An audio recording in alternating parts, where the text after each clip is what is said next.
A lot of people ask me in my career, who was influential in getting you interested in science or keeping you interested in science? And when I ask scientists, they usually say, I had a mentor, somebody who kept me interested when I was becoming a teenager and adolescence was getting in the way and held my hand, and I had a mentor. Sometimes it's a parent, sometimes it's another scientist. For me, it was a teacher. It was Mrs. Pfeffer in 7th grade. We had a science club that we would stay and participate in after school, 7th grade, 8th grade. And we would do science projects that we didn't have time for during the school day or didn't fit in. It was sort of extracurricular work.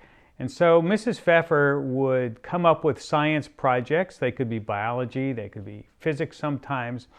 And I remember one in particular, and it was an experiment about trying to imitate what nature does in the wintertime to leaves. The question was, where does the color in the leaves go when the leaves fall off or they turn brown? What happens? So she recreated what happens in nature, and we made a double boiler out of alcohol. We put the alcohol, a beaker of alcohol, and we sat it in a beaker of water, and we heated the water with a Bunsen burner. So the water would heat up, it would boil, make the alcohol get hot. We took a green leaf and we stuck it in the alcohol, and sure enough, as you saw the alcohol heating up, it was drawing the green out of the leaf. So now the alcohol is all green, and you pull the leaf out and voila, there it was brown again, just like it looked like in the wintertime.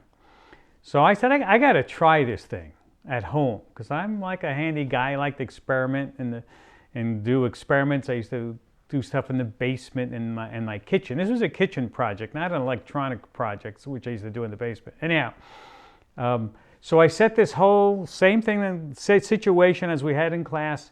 I set it up in my bathroom sink on the countertop, and everything was going well. And I didn't have a Bunsen burner, a little alcohol burner. I had the double beaker going. I had the alcohol in the top beaker. I put the leaf in. Wow, it turned green. I was so excited.